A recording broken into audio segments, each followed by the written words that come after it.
Setelah rute perdagangan kanal dibuka, semakin banyak kapal kargo yang berlabuh di Liuyun Ferry setiap hari. Karena merupakan jalur perdagangan bagi ribuan ras, kelompok etnis yang muncul juga beragam. Namun, jumlah terbesar masih ras manusia, ras Apili, dan ras Putri Duyung. Selain itu, akan ada juga ras setan langit. Meskipun ras manusia dan ras ibel surgawi sedang berperang di Provinsi Longyuan, perdagangan di benua Kyushu telah berkembang ke tahap yang sangat tinggi dan tidak akan terganggu oleh perang.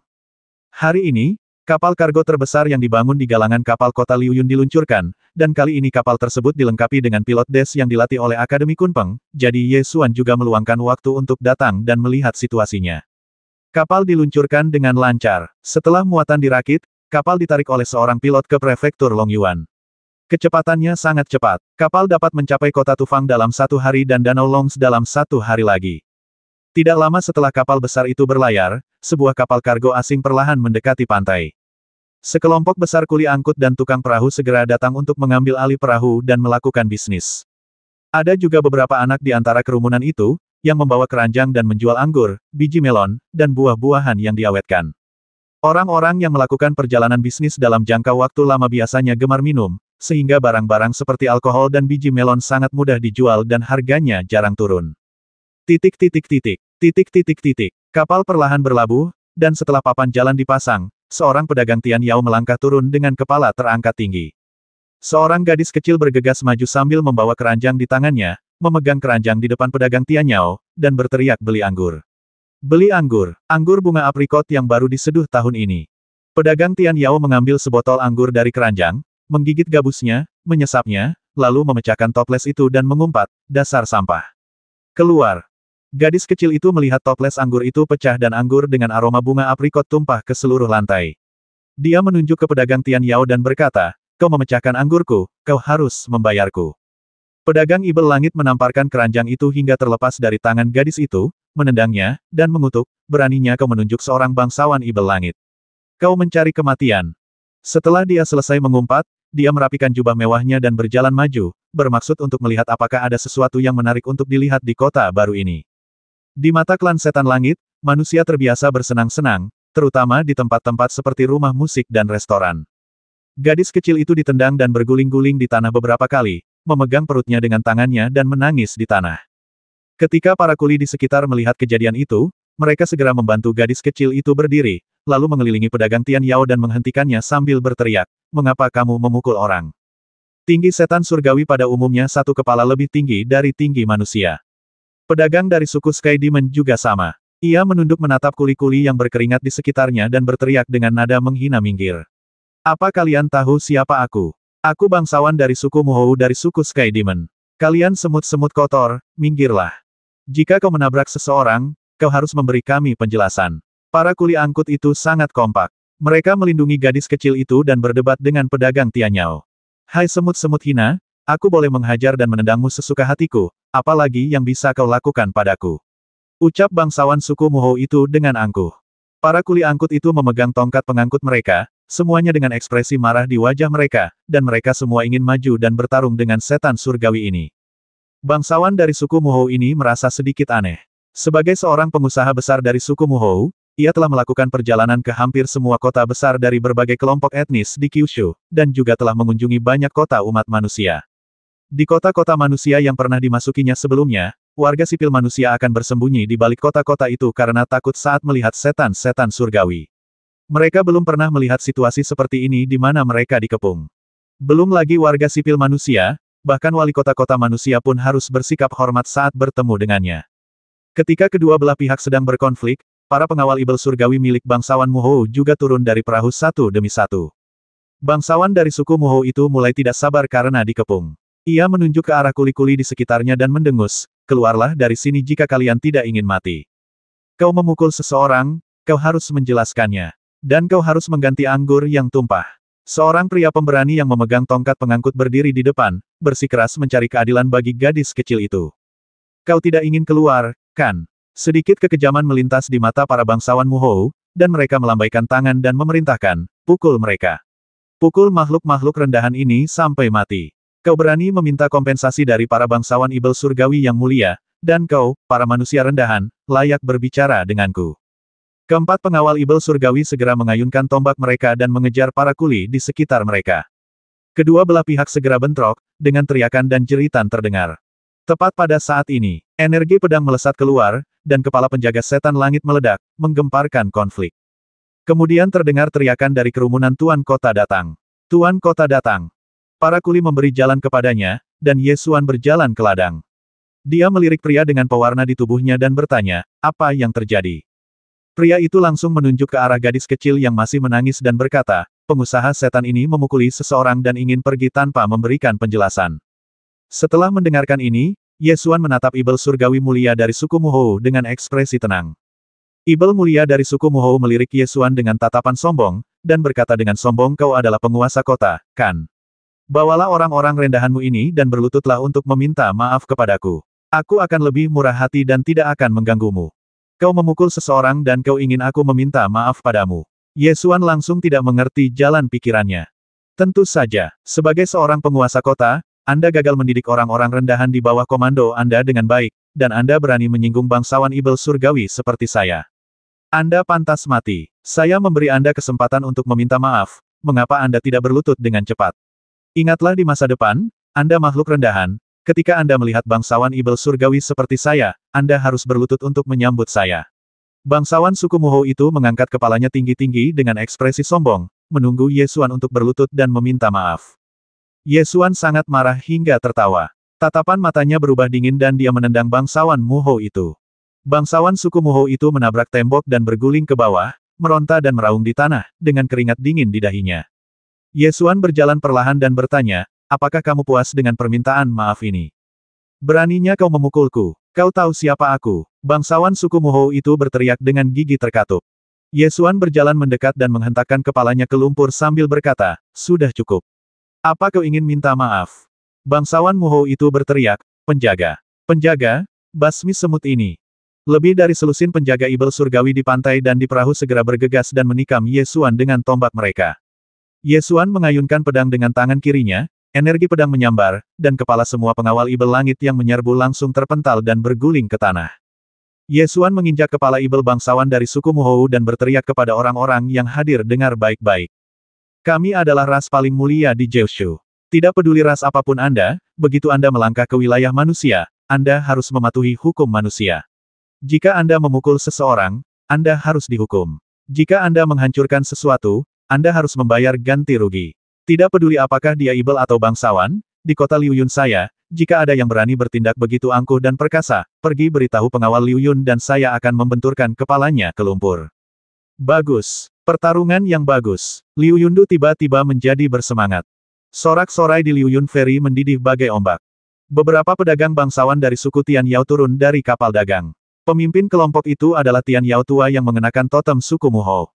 Sekilas orang bisa tahu bahwa dia adalah bangsawan Muhou dari suku Tian Yao. Bangsawan tua ibel surgawi itu mendatangi Ye Xuan dan tidak kehilangan kesabarannya. Sebaliknya, dia berkata dengan tenang, kami adalah pedagang dari suku Muhou. Kami memiliki perintah utusan dari Kaisar Manusia. Tuan, apakah Anda tidak takut dihukum oleh Kaisar Manusia karena memukuli utusan asing seperti ini? Ye Xuan melirik ibel yang lebih tua dan terkekeh, aku bisa mengisi seluruh kapal dengan utusan ibel yang telah kubasmi. Apakah kau ingin mencobanya? Wajah ibel tua itu tiba-tiba menjadi serius, dan dia berkata dengan suara yang dalam, kami adalah bangsawan dari suku Muhou. Namaku Mutuo, dan yang kau injak adalah putraku Muhe. Karena putraku memecahkan beberapa toples anggur, kami akan menggantinya. Biarkan putraku pergi dulu. Anda dapat membayar ganti rugi sebelum memukul seseorang, tetapi setelah Anda memukul seseorang, tidak ada lagi masalah membayar ganti rugi. Jadi, apa yang kau inginkan? Tanya Mutuo sambil mengerutkan kening. Ketika dia berbicara, sekelompok pengawal Liu Yun tiba. Kapten Garda Liu Yun yang memimpin mendorong kerumunan, datang ke tengah lapangan, dan berteriak, apa yang terjadi? Siapa yang membuat masalah?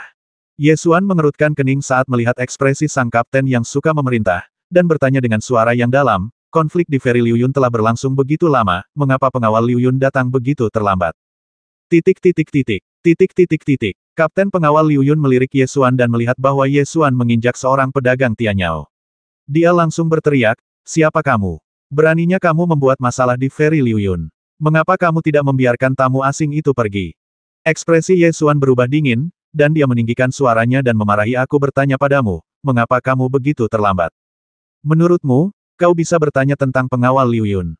Kapten pengawal Liu Yun ini jelas tidak mengenali Ye Xuan. Dia sangat sombong. Dia menunjuk ke pedagang Tianyao di tanah dan berkata, kau mendengarku. Biarkan tamu asing itu segera pergi. Mata Ye Xuan menjadi gelap dan dia mengepalkan tangannya. Tepat pada saat ini, Su Maosheng bergegas menghampiri, masuk ke kerumunan dan memarahi Kapten pengawal Liu Yun, apa yang kamu lakukan? Ini adalah penguasa kota, apakah kamu belum menyapa penguasa kota? Ekspresi Kapten pengawal Liu Yun membeku, dan dia segera menundukkan kepalanya dan memberi hormat. Bawahanmu memberi hormat kepada penguasa kota. Jawab pertanyaanku, mengapa Liu Yunwei datang terlambat? Suara Ye Xuan penuh dengan kemarahan. Pengawal Liu Yun digunakan untuk menjaga kota Liu Yun. Meskipun pelabuhan Liu Yun berada di luar kota, namun karena lokasinya yang penting, pelabuhan ini selalu dijaga oleh pengawal Liu Yun. Pengawal Liu Yun seharusnya tiba segera setelah konflik terjadi. Ini, Kapten pengawal Liu Yun menundukkan kepalanya dengan tergesa-gesa, tidak tahu bagaimana harus menanggapi. Dia tidak lagi memiliki ekspresi mendominasi seperti sebelumnya. Ye Xuan mengalihkan pandangannya ke Su Maosheng. Su Maosheng ragu-ragu sejenak sebelum melangkah maju dan berbisik di telinga Ye Xuan, Tuan Kota, pengawal Liu Yun berkembang pesat, merekrut banyak seniman bela diri, jadi tidak dapat dihindari bahwa mereka agak longgar. Selain itu, dan apa, lagi pula, pihak yang terlibat dalam konflik adalah klan Setan Langit. Berdasarkan cara para penjaga kota di kota-kota lain melakukan sesuatu, mereka biasanya tidak ingin terlibat dan akan menunggu hingga konflik berakhir sebelum keluar untuk membereskan kekacauan ini. Su Maosheng menjelaskan. Ye Xuan tahu apa yang sedang terjadi begitu dia mendengarnya. Para pedagang klan Setan Langit terbiasa bersikap sombong di kota-kota manusia. Mereka sama saja kemanapun mereka pergi. Mereka memukuli orang dan membuat masalah, dan para penjaga kota biasanya tidak berani campur tangan. Hal ini dikarenakan banyak pedagang Tianyao yang merupakan bangsawan Tianyao, dan beberapa bahkan merupakan pendeta. Mereka memiliki status bangsawan dan bahkan berstatus utusan. Sekalipun penjaga kota biasa muncul, mereka mungkin tidak akan mampu mengalahkan Ibel Surgawi, dan akan dihukum oleh atasan mereka. Seiring berjalannya waktu, aturan tak tertulis secara bertahap terbentuk bahwa penjaga kota akan menunggu hingga keadaan selesai sebelum keluar untuk membersihkan kekacauan. Wajah Ye Xuan dipenuhi amarah. Dia menunjuk Kapten pengawal Liu Yun dan berkata, kota Liu Yun tidak membutuhkan orang lemah. Kalian diberhentikan. Lepaskan baju besi kalian dan keluar. Sang kapten tidak menyangka akan dipecat karena masalah sekecil itu. Matanya membelalak dan dia berteriak, memecahkanku. Aku seorang pejuang di alam bela diri spiritual. Kau bersedia bergabung dengan penjaga kotamu yang hancur karena kau dihormati. Beraninya kau menyuruhku keluar. Mata Ye Xuan berubah dingin, dan auranya meledak, menyebabkan hembusan angin bersiul, mengejutkan semua orang di sekitarnya dan membuat mereka mundur 3 langkah. Prajurit alam spiritual yang dipecat itu berada di pusat tekanan dan sangat ketakutan hingga kakinya lemas dan dia terjatuh dengan suara keras. Keluar, teriak Ye Xuan. Di dunia di mana yang kuat dihormati, momentum yang menghancurkan sudah cukup untuk menakuti prajurit di alam bela diri spiritual ini dan membuatnya gemetar sekujur tubuh. Dia tidak berani mengatakan apa-apa lagi dan lari sambil merangkak.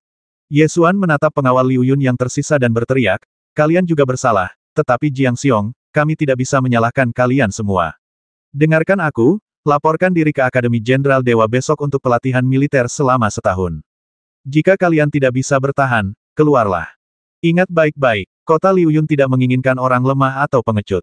Siapapun yang berani bertindak liar di kota Liu Yun, tidak peduli apakah dia ibel atau bangsawan, akan dipukuli hingga lumpuh dan dipaksa berlutut dan memohon belas kasihan.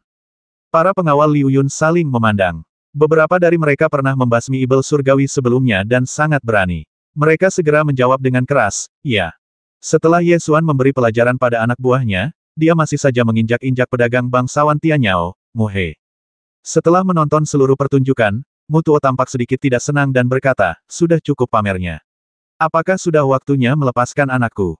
Ye Xuan menoleh ke arahnya dan mencibir, mengapa kamu terburu-buru? Dia menendang seseorang, dan aku akan menendangnya kembali, dan dia akan melepaskannya. Mu Tuo menyipitkan matanya dan mengancam, kami adalah bangsawan dari klan Ibel Surgawi. Beraninya kau memukul anakku karena kau adalah manusia buangan. Tidak ada yang tidak tersentuh di antara ras manusia, dan orang-orang dari ras manusia lebih mulia daripada bangsawan Ibel Surgawi. Kalian makhluk-makhluk seperti Guk-Guk berani memukuli orang-orang dari ras manusia, tidaklah tidak adil untuk memukuli mereka sampai mati. Ye Xuan mendengus dingin.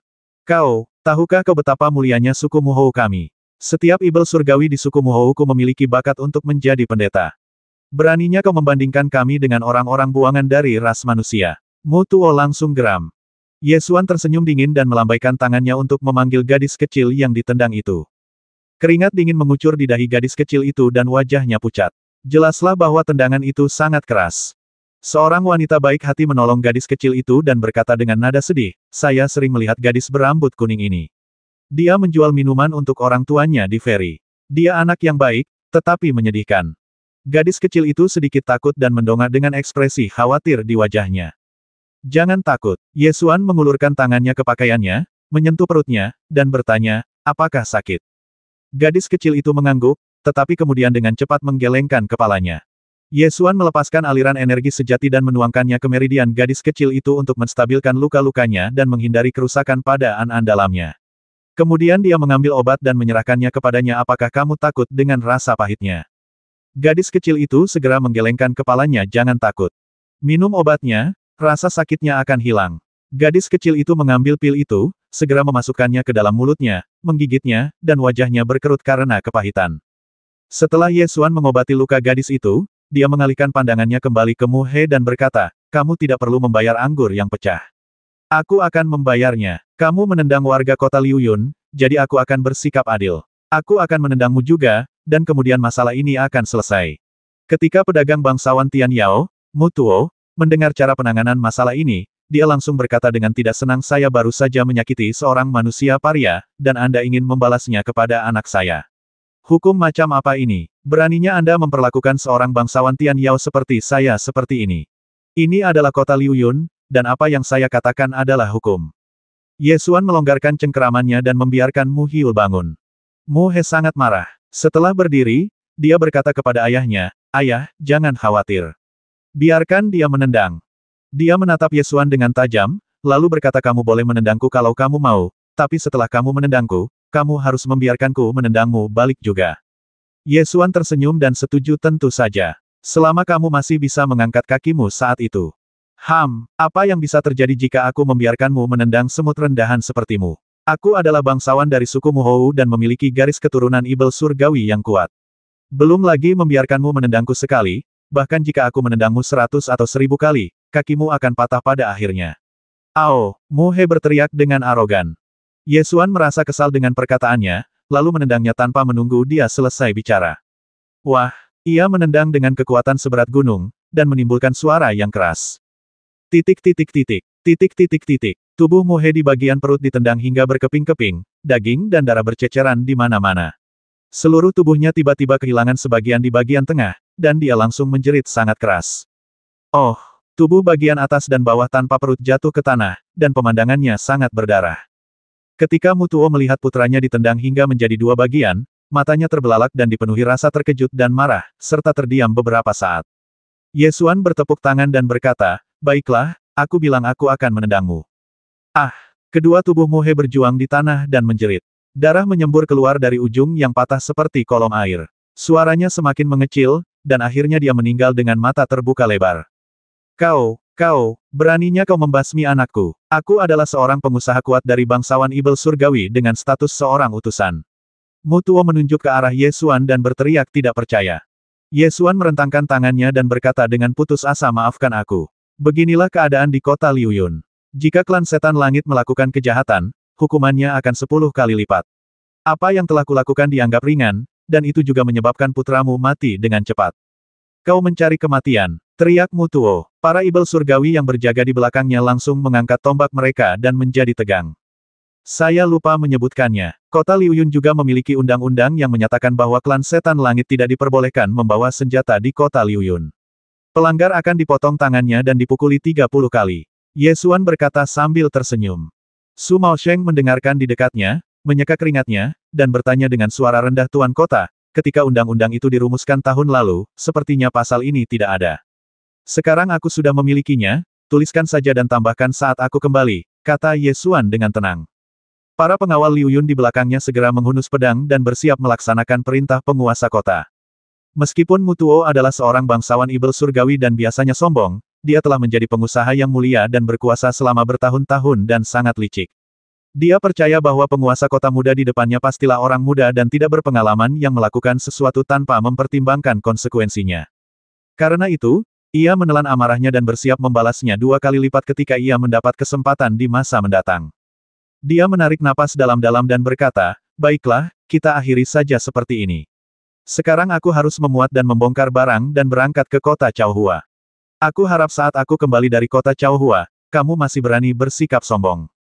Memuat dan membongkar kargo, Ye Xuan mengangkat tangannya dan berkata, "Kemarilah, gantunglah tanda di tengah-tengah lapangan Liu Yundu, yang bertuliskan setan dan guk-guk tidak diizinkan mendekati pantai." "Siap!" Seorang prajurit pemberani dari pengawal Liu Yun berteriak dan mematuhi perintah itu, lalu pergi untuk menulis tanda dan menggantungnya. Begitu tanda itu dipasang, hal itu menimbulkan sensasi. Setan dan guk-guk tidak diizinkan mendekati pantai. Setan dan guk-guk tidak diizinkan mendekati pantai. Kerumunan orang membaca kata-kata pada tanda itu, dan seluruh lapangan Liu Yundu tiba-tiba mendidih, seolah-olah kata-kata ini telah menyulut gairah umat manusia yang telah lama terpendam. Kata-kata ini, bagaikan api, diteruskan dan disebarkan di antara para kuli angkut, tukang perahu, prajurit, dan masyarakat biasa. Setan dan guk-guk tidak diizinkan mendekati pantai. Semua orang berkumpul untuk menyaksikan kelompok bangsawan dan pengusaha ibel surgawi yang telah mencapai tepi pantai, dan mulai berdiskusi dengan suara pelan. Penguasa kota telah memasang tanda itu, dan sekarang setan-setan surgawi itu berada di pantai. Bagaimana kita mengatasinya? Mutuo menatap papan besar di tengah alun-alun, wajahnya membiru dan merah karena marah. Ditambah dengan kematian putranya, dia tidak pernah semarah ini dalam hidupnya. Dia mengangkat kakinya dan menghentakkan kakinya keras ke batu bata giok di tanah sambil berteriak, "Aku sudah di pantai, apa yang bisa kalian lakukan padaku dengan menggantungkan tanda?" Ye Xuan tersenyum tipis dan memerintahkan pengawal Liu Yun di belakangnya, "Apa yang kalian tunggu? Dorong mereka semua ke sungai." Ya, para pengawal Liu Yun segera mengangkat tombak mereka dan terus maju, mendorong kelompok bangsawan ibel surgawi dan para pengawal ibel surgawi ini hingga ke tepi sungai, dan terus mengerahkan kekuatan mereka, mendorong mereka semua ke dalam sungai.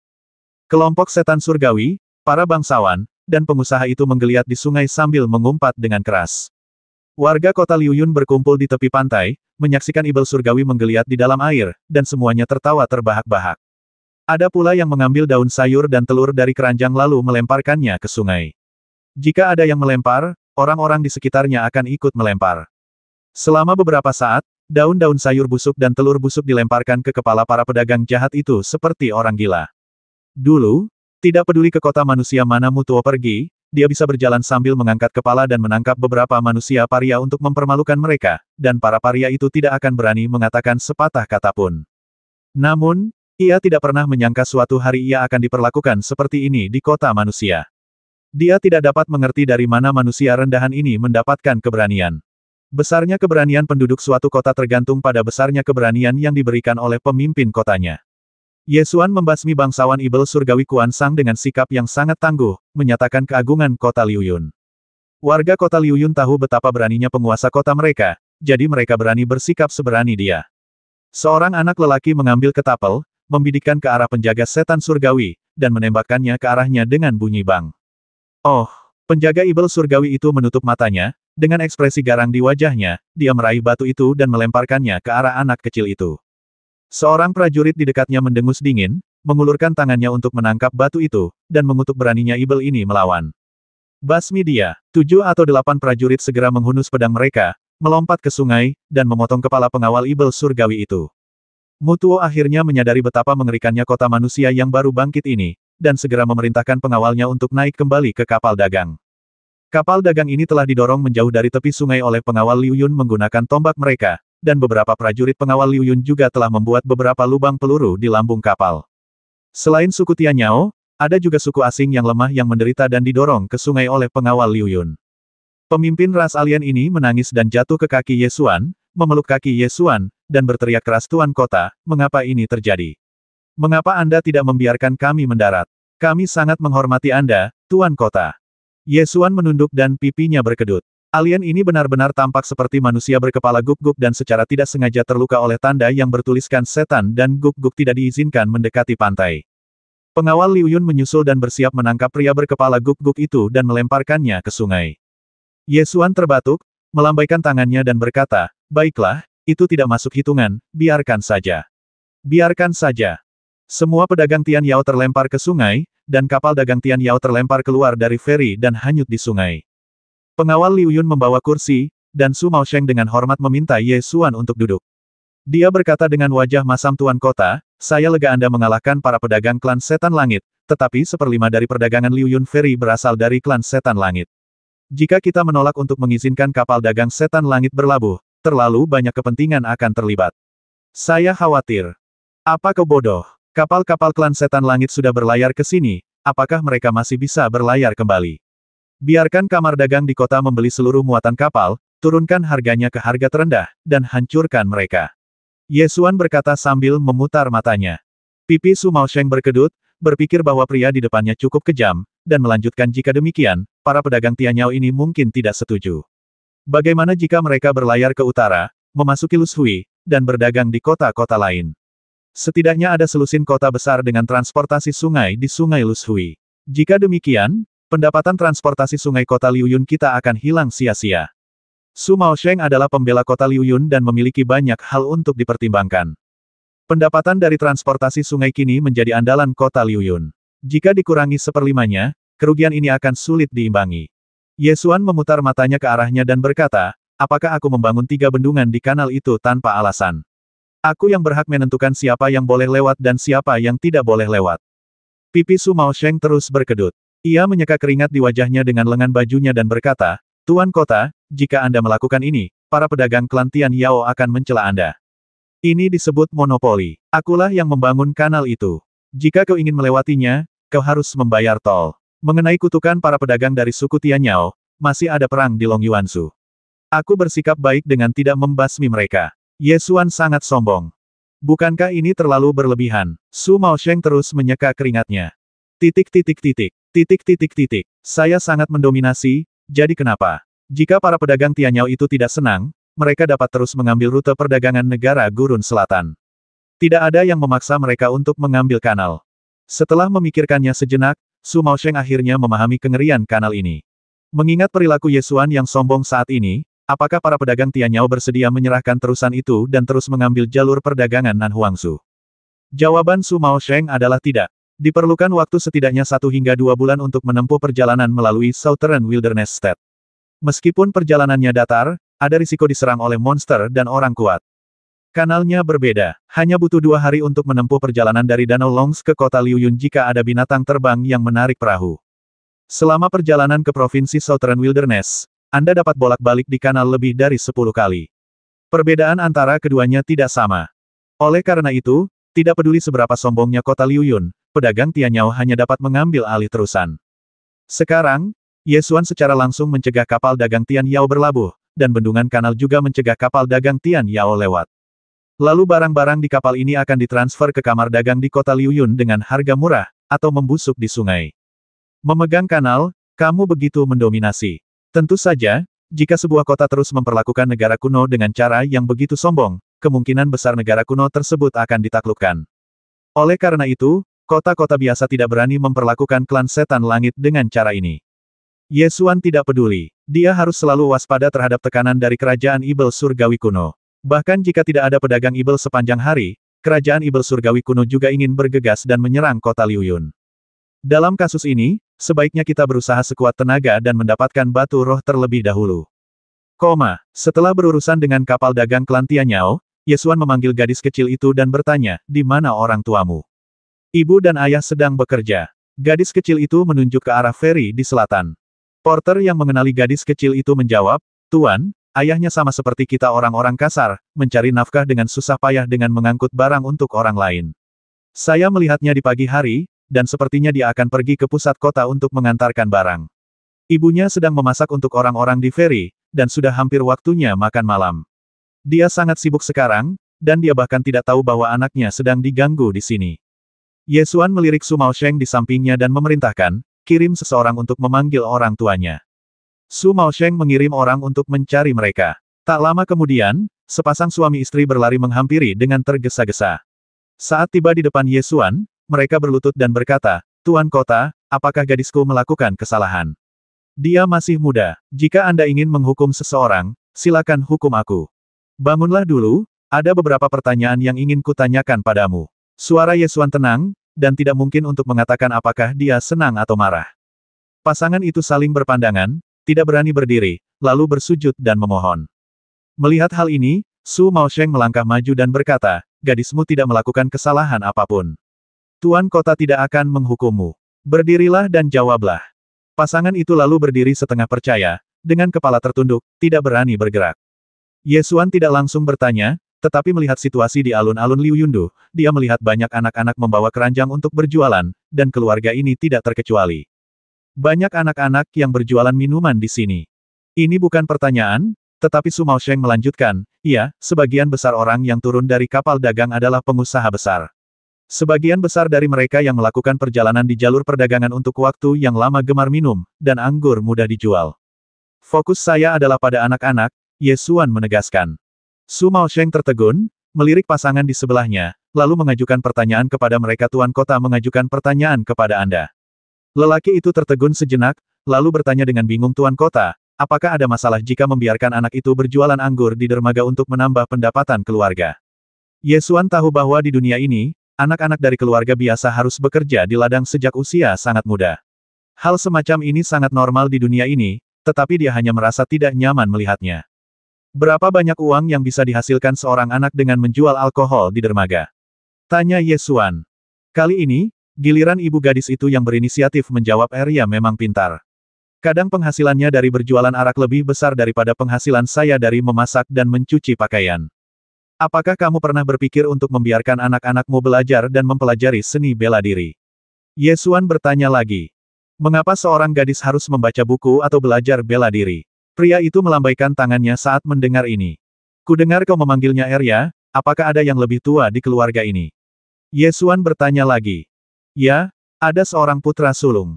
Dia berusia 12 tahun hari ini. Dia adalah murid pemilik toko anggur di kota. Dia bisa belajar berhitung dan mengenali beberapa kata. Dia akan memiliki masa depan yang cerah. Pria itu langsung berkata dengan gembira. Yesuan berpikir sejenak dan bertanya, jika ada sekolah di kota ini tempat anak-anak Anda dapat belajar dan mempelajari seni bela diri, apakah Anda bersedia mengirim anak-anak Anda ke sana? Pasangan itu saling berpandangan, dan lelaki itu berpikir serius lalu menjawab, jika uang yang saya hasilkan mampu membiayainya, tentu saya bersedia, tapi... Gratis. Yesuan mengoreksi. Gratis. Pria itu sedikit bingung. Ya, tidak ada uang. Tentu saja akan sangat bagus jika benar-benar ada sekolah seperti itu. Aku pasti akan membiarkan bocah nakal itu berhenti magang dan pergi ke sekolah. Aku bahkan akan senang jika dia bisa membawa beberapa kotak barang lagi setiap hari. Pria itu langsung menjawab. Yesuan mengerutkan kening dan berkata, maksudku, aku akan membiarkan putra dan putrimu pergi ke sekolah untuk belajar dan mempelajari seni bela diri. Pria itu kembali tercengang dan berkata, mengapa gadis itu pergi ke sekolah untuk belajar seni bela diri? Ada sedikit ketidaksenangan di wajah Yesuan, bukan terhadap pria itu, tetapi terhadap ide-ide mereka yang sudah mengakar. Melihat pria itu agak tidak senang, Su Maosheng buru-buru berteriak kepada pria itu. Tuan kota bertanya kepadamu, kamu harus menjawab dengan jujur, apakah kamu punya hak untuk menanyainya? Ya, ya, ya. Lelaki itu langsung berlutut dan berkata, tentu saja aku rela membiarkan putra sulungku pergi ke akademi untuk belajar bela diri. Tapi seseorang harus menghidupi keluarga, kan? Bagaimana mungkin kita sanggup menyekolahkan dua anak? Gadis kecil itu mendengarkan begitu lama, matanya merah, dia menarik ujung bajunya dan berbisik, aku bisa datang ke ferry untuk menjual anggur sepulang sekolah. Yesuan menyentuh kepala gadis kecil itu dan bertanya sambil tersenyum, apakah kamu ingin belajar dan mempelajari seni bela diri? Gadis kecil itu awalnya takut dengan identitas penguasa kota, tetapi barusan penguasa kota membantunya melawan iblis surgawi, dan dia tidak merasa takut sama sekali, jadi dia menjadi lebih berani. Dia mengangguk cepat dan menjawab, saya pikir ada banyak murid perempuan di Akademi Kunpeng, mereka luar biasa. Ketika Akademi Kunpeng didirikan, semua anak dari 100.000 korban bencana diterima langsung di akademi, jadi ada laki-laki dan perempuan. Sekarang Akademi Kunpeng sudah sebanding dengan Sekte Xianshan. Para siswa dari Akademi Kunpeng sering berjalan-jalan di kota Liuyun. Ketika orang-orang di kota melihat jubah seni bela diri Akademi Kunpeng, mereka bersikap hormat seolah-olah mereka adalah murid dari Sekte Abadi. Yesuan tersenyum tipis dan berkata, jika aku memberimu kesempatan untuk diterima di Universitas Kunpeng di masa depan, apakah kamu akan belajar dengan giat? Ya, gadis kecil itu mengangguk putus asa. Yesuan melambaikan tangannya dan memanggil Su Maosheng ke depannya, lalu mengeluarkan perintah dari penguasa kota buka sekolah di kota, daftarkan semua anak di bawah usia 12 tahun di kota ini secara gratis, dan subsidi makanan dan pakaian mereka. Semua anak di kota ini harus bersekolah.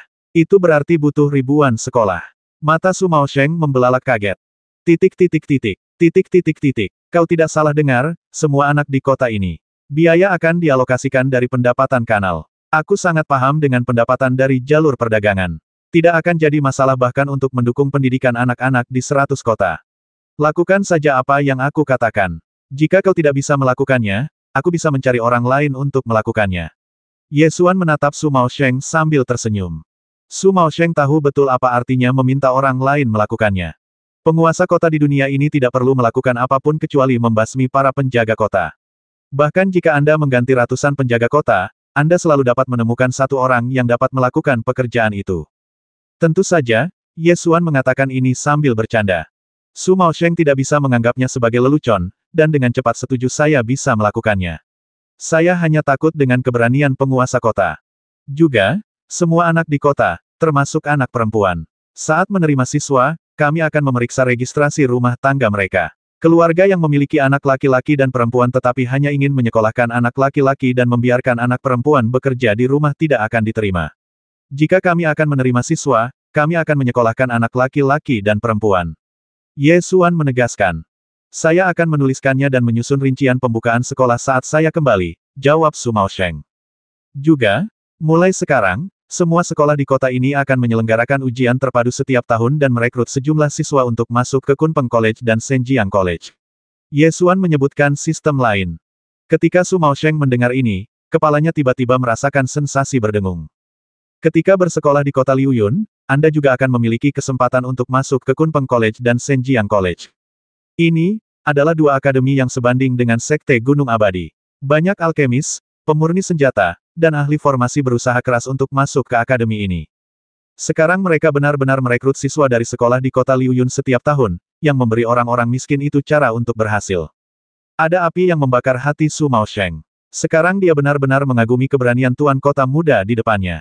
Dia telah menjadi pembela kota selama lebih dari 10 tahun dan telah menyaksikan kota Liuyun berkembang dari kota perbatasan kecil menjadi kota yang terkenal di dunia saat ini. Darah di hatinya telah lama mendidih. Sekarang, penguasa kota sebenarnya ingin semua anak di kota itu belajar dan berlatih seni bela diri. Dia hanya perlu memikirkan betapa mengerikannya jika hal ini dilakukan. Hanya dalam waktu 10 tahun, sebuah kota besar tempat semua anak tumbuh sambil belajar dan mendalami seni bela diri akan melepaskan kekuatan yang begitu mengerikan.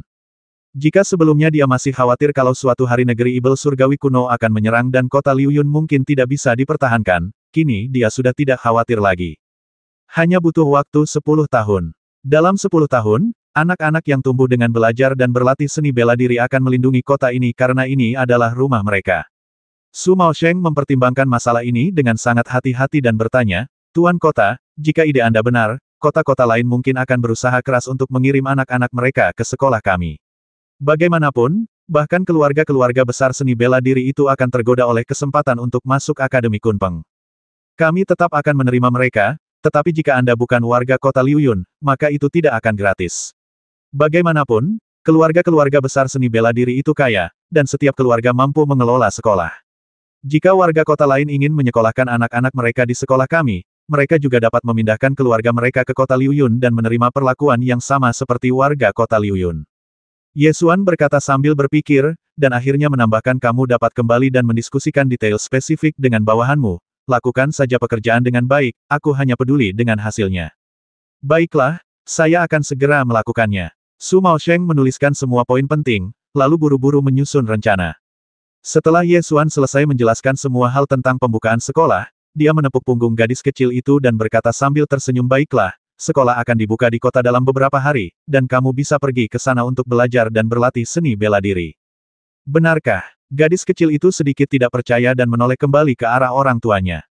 Ye Xuan berdiri, melirik pasangan itu, dan berkata, sekolah-sekolah yang akan dibuka di kota dalam beberapa hari ke depan akan gratis, dan akan mensubsidi makanan dan pakaian anak-anak. Namun, jika Anda ingin mengirim putra sulung Anda untuk belajar dan berlatih seni bela diri, Anda harus mengirim putri Anda ke sekolah juga. Jika tidak, jangan kirim putra Anda juga. Ya, aku tahu. Pria itu segera setuju. Semenjak Liu Yundu melemparkan saudagar Tianyao ke sungai, semakin banyak seniman bela diri yang mengambil inisiatif untuk bergabung dengan pengawal Liu Yun. Para pendekar pedang ini sendiri adalah orang-orang yang gagah berani, tetapi mereka sudah terbiasa melihat para prajurit yang menjaga kota-kota lain tunduk kepada para setan langit. Oleh karena itu, mereka yang memiliki sedikit harga diri di dalam hatinya memandang rendah identitas para prajurit penjaga kota, dan tentu saja mereka tidak ingin bergabung dengan para prajurit Liu Yun. Sekarang sudah berbeda, para penjaga kota Liu Yun sangat tangguh dalam menghadapi para ibel surgawi. Mereka diperintahkan untuk tidak membiarkan mereka pergi ke darat, dan semua yang sudah pergi ke darat didorong kembali ke sungai. Tulang punggung dan keberanian semacam inilah yang membuat darah para seniman bela diri ini mendidih. Berdiri di kaki kota Liu Yun dan memandangi kota besar yang sedang berdiri tegak ini, orang-orang tampaknya dapat melihat apa yang membuat kota ini unik. Ini adalah kota yang memiliki tulang punggung.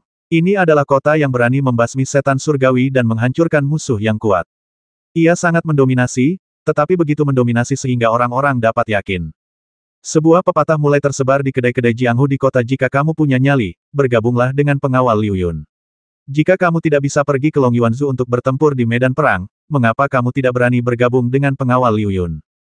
Kelompok prajurit berbondong-bondong ke Liu Yunwei. Namun, Liu Yunwei memiliki persyaratan yang sangat ketat untuk merekrut pengawal militer. Seseorang harus terlebih dahulu pergi ke Akademi Umum Ilahi untuk pelatihan, dan hanya mereka yang tekun dapat bergabung dengan Liu Yunwei. Meskipun begitu, hal itu tidak dapat menyurutkan semangat para pejuang tersebut. Kemampuan tempur Liu Yunwei melonjak pesat, dan Akademi Umum Ilahi berangsur-angsur terbentuk, seperti kota militer. Ditambah dengan daya tarik Kunpeng College dan Liu Yun City School, sejumlah besar orang berduyun-duyun ke kota Liu Yun setiap hari, dan banyak dari mereka yang memindahkan keluarga mereka ke sana. Populasi kota Liu Yun tumbuh dengan kecepatan yang mencengangkan. Kota ini telah mencapai skala kota level 5 dan sedang melaju menuju kota level 6 dengan kecepatan yang tak terhentikan. Rencana perluasan kota ke-8, yang awalnya direncanakan pada paruh kedua tahun ini, harus dilaksanakan lebih cepat dari jadwal, dan garis besar kota tingkat ke-6 secara bertahap muncul. Tuan, berita penting dari Long Yuan. Awal Juni, gandum di telinga. Fang Qiangqiao, bersenjata lengkap, muncul di hadapan Ye Xuan bersama 116 prajurit dari Batalion Penjinak Binatang dari tentara Long Yuan. Mereka berlutut dengan satu kaki secara serempak. Dalam sekejap, aura pembasmi dan berdarah besi menyelimuti sekelilingnya. Menjelaskan, tentara Long Yuan bertempur dengan pasukan Fatian dari klan Ibel Surgawi di luar kota Wangbei. Sang jenderal memimpin pasukannya untuk menghadapi musuh. Terjadi 3 pertempuran sengit dengan kedua belah pihak menang dan kalah. Raja Ibel Fatian berkata bahwa jika pasukan Long Yuan tidak membebaskan putranya, Fai Yi, mereka akan menghancurkan kota Wangbei. Sang jenderal menempatkan Fai Yi di depan pasukan dan memerintahkan anak buahnya untuk mencambuknya. Raja Ibel Fatian murka dan menyerang kota itu. Dalam satu pertempuran, ia membasmi 3.000 klan Ibel Surgawi. Pertempuran di Long Yuan sangat sengit, binatang-binatang Ibel Surgawi sangat ganas, dan tampaknya ada sekte yang mendukung pasukan Ibel Surgawi. Jenderal segera memanggil Jenderal Xiao untuk memimpin 116 orang dari kamp penjinak binatang untuk segera kembali ke pasukan. Aku datang untuk meminta perintahmu. Setelah Fang Qiangqiao melaporkan situasi pertempuran, dia membungkuk dan meminta perintah. Maju, Ye Xuan mengangkat tangannya dan memerintahkan. Fang Qiangqiao berdiri dan berteriak, dengar, maju ke kota Wangbei. Titik. Sekelompok prajurit segera berangkat untuk menaiki kapal. Saat mereka berjalan, baju besi mereka saling bergesekan, menghasilkan suara yang merdu dan hikmat. Apa yang akan datang pada akhirnya akan datang. Ye Xuan memperhatikan Fang Qiangqiao menaiki kapal dan terbang menjauh, lalu berbalik untuk melihat kota Liu Yun. Kota Liu Yun sudah memiliki dasar-dasar kota yang kuat, jadi kita dapat yakin bahwa kota Liu Yun akan menjaga pegunungan Panlong. Ye Xuan memanggil Su Maosheng dan para jenderal Liu Yunwei, mengatur pertahanan kota Liu Yun, dan kemudian pulang untuk menyelesaikan urusan keluarga. Menghadapi Xiangling, Gai, dan Tong, Ye Xuan mencoba membuat suasana terdengar lebih santai. Perang telah dimulai di prefektur Long Yuan. Aku akan pergi ke sana dan melihatnya. Aku akan kembali setelah mengalahkan Ibel itu. Xiangling mengerutkan kening dan berkata dengan marah saat mendengarnya, kamu ingin pergi lagi, tetapi kamu tidak ingin membawa kami bersamamu. Kita akan berperang kali ini, jadi tentu saja aku tidak bisa membawamu bersamaku. Tetaplah di rumah. Kakek keduamu dan yang lainnya membutuhkan perlindunganmu di rumah. Ye Xuan berkata dengan serius. Wajah Tong terkulai, tampak sedikit tidak senang, dan dia mengulangi permintaan yang tampaknya sederhana, jangan berpisah. Ye Xuan menyentuh kepalanya dan berkata, kali ini perang. Tong berbalik dan lari tanpa menunggunya selesai bicara. Setelah beberapa saat, dia kembali sambil membawa buah teratai di tangannya. Dia memegang buah teratai di depannya dan menatapku dengan mata menyala-nyala. Saat Yesuan melihat buah teratai itu, dia tahu apa maksudnya.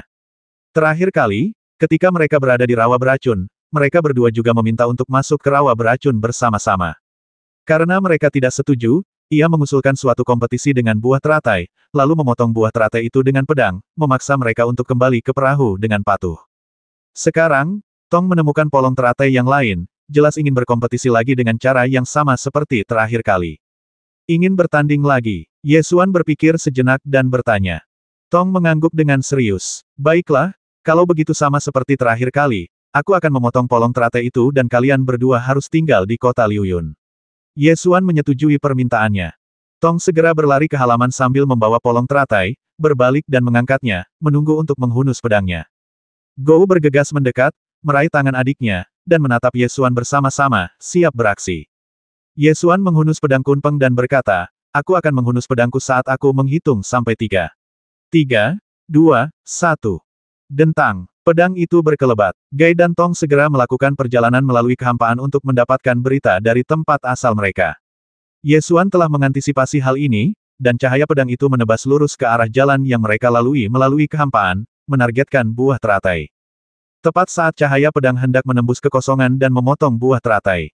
Gai dan Tong tiba-tiba berbalik saat berjalan melewati kehampaan. Ini, mata Yesuan terfokus. Ini adalah pertama kalinya dia melihat seseorang berputar saat berjalan melalui kehampaan. Para prajurit marsial honor Rilem yang kuat yang pernah dia lihat sebelumnya tidak pernah mengubah arah di kehampaan. Setelah kembali dari rawa beracun, Tong pergi ke Bukit Harimau setiap hari untuk berlatih teleportasi kehampaan, berpikir bahwa selama polong teratai tidak terputus, tidak perlu memisahkan mereka. Yesuan tidak tahu seberapa gigihnya Tong, dan berpikir bahwa kebangkitan kedua garis keturunannya lebih awal adalah sebuah kecelakaan, tetapi pada kenyataannya, itu tidak dapat dihindari karena kultivasinya. Hanya harimau putih besar di Gua Raja Harimau yang tahu bahwa ada fluktuasi kekosongan yang tak terhitung jumlahnya di Bukit Harimau di atas kepalanya setiap hari, yang membuat harimau putih besar itu tidak dapat tidur nyenyak di siang hari. Namun, tingkatan ilmu pedang Yesuan telah mencapai kesempurnaan. Tepat pada saat Tong memutarbalikkan kekuatan kehampaan dan secara paksa mengubah arah dalam kehampaan. Ada secercah cahaya di mata Yesuan. Pada saat jurus pedangnya hampir habis, dia tiba-tiba membuat tebasan diagonal, dan cahaya pedang itu langsung menyimpang ke satu sisi dan memotong. Dentang, suara mendesing. Saat berikutnya, Gai dan Tong muncul di pohon jujube di halaman. Tong masih memegangi buah teratai di tangannya. Dia menunduk melihatnya, dan ketika senyum hendak mengembang di wajahnya, bagian atas buah teratai itu tiba-tiba meluncur turun secara diagonal, memperlihatkan potongan datar. Ekspresinya yang hendak tersenyum, tiba-tiba melorot dan dia mengerucutkan bibirnya seolah hendak menangis. Yesuan terbatuk dan berkata, kita sudah sepakat. Karena kamu sudah setuju, kamu harus patuh. Hitomi kembali ke tanah, menundukkan kepalanya, dan terisak-isak. Yesuan berjalan ke arahnya, memeluknya, dan berkata dengan lembut, baiklah, aku akan kembali setelah mengalahkan Ibel Langit. Tidak akan lama lagi. Xiang Ling tiba-tiba memeluknya dari belakang dan terisak, aku juga ingin menangis, tetapi kamu tidak mau memelukku.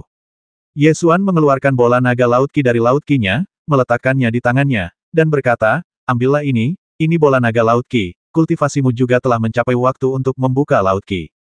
Jika aku membuka Laut Qi-ku dan mencapai level sekte bela diri, apakah aku tidak akan ditinggal di rumah? Xiang Ling berkata sambil cemberut, sambil memegang bola naga Laut Qi.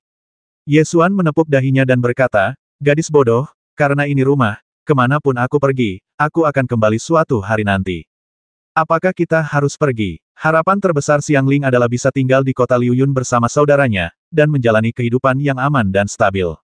Yesuan mendongak ke arah Long Yuanzu dan berkata, orang tua itu membutuhkan seseorang untuk membantunya.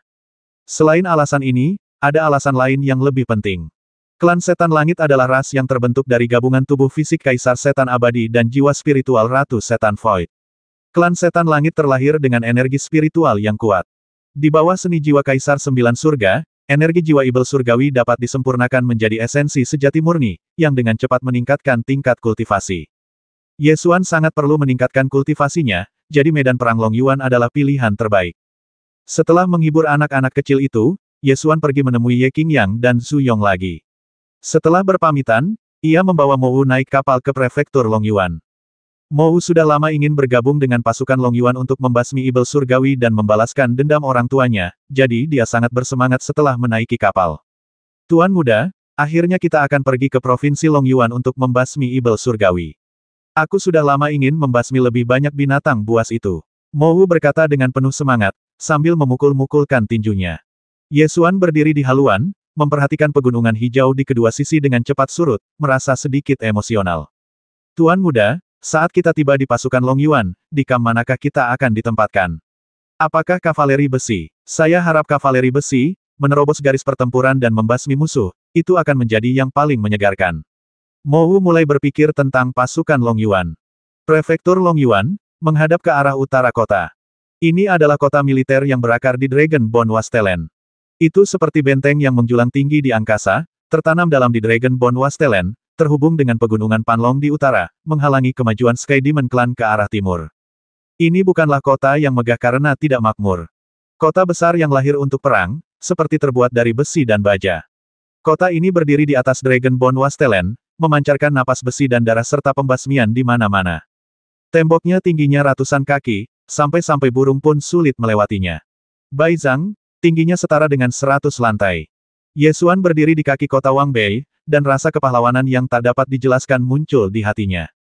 Tidak lama setelah melaporkan identitasnya, Fang Qianqiao muncul di atas tembok kota dan berteriak keras agar orang-orang membuka gerbang kota. Setelah gerbang kota dibuka, seorang penunggang kuda bergegas keluar, turun dari kudanya, dan berkata dengan gembira, "Tuan, Anda datang seperti yang diharapkan. Jenderal akan sangat senang jika dia tahu. Saya pernah mendengar sebelumnya bahwa kota Wangbei tingginya 100 kaki. Saya tidak menyangka bahwa setelah melihatnya, saya masih akan sangat terkejut. Bawa saya masuk untuk melihatnya," kata Ye Xuan. "Tuan, silakan naik ke kuda." Fang Qianqiao menarik kudanya dan membiarkan Ye Xuan naik. "Baiklah, ayo kita pergi bersama." Fang Qianqiao mendesak, "Tuan, silakan naik ke kudanya." Melihat Mou bersikeras, Ye Xuan pun menduga ada maksud tersembunyi di balik semua ini. Dia pun melompat ke atas kuda sambil menendangkan kakinya, kemudian membiarkan Mou menuntun kudanya berjalan menuju gerbang kota. Gerbang kota itu sangat tinggi dan panjang, seperti terowongan yang dalam. Setelah berjalan sejauh 300 kaki, Anda dapat keluar dari gerbang dan memasuki bagian dalam kota batu raksasa ini. Kota Wangbei memang kota militer. Hampir setiap bangunan di kota ini dibangun untuk perang, sehingga orang-orang merasakan suasana besi, darah, dan es. Kota Wangbei adalah kota militer, tetapi juga memiliki warga sipil. Ada 300.000 orang yang tinggal di dalam kota. Dari segi populasi, kota ini hanya seukuran kota tingkat ketiga. Namun dari segi militer, kota Wangbei tidak memiliki saingan di 9 provinsi. Fang Qianqiao memperkenalkan sambil berjalan. Ada banyak prajurit yang berpatroli di sepanjang jalan, masing-masing dari mereka bersikap dingin dan tegas. Kadang-kadang, beberapa dari mereka akan meliriknya, tetapi ketika mereka melihat gaun Ye Xuan, mata mereka sangat dingin. "Tuan, untunglah Anda tidak datang ke sini dengan kereta kuda." Fang Qianqiao menjelaskan sambil berjalan, tentara Long Yuan telah mendengar bahwa seorang tuan muda dari rumah Jenderal Dewa akan datang ke kota Wangbei.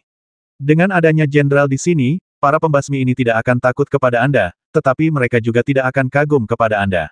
Beberapa prajurit bahkan akan mengira Anda datang ke sini untuk mendapatkan jasa militer. Aku tidak peduli apa yang dipikirkan orang-orang ini. Aku tahu apa yang harus kulakukan.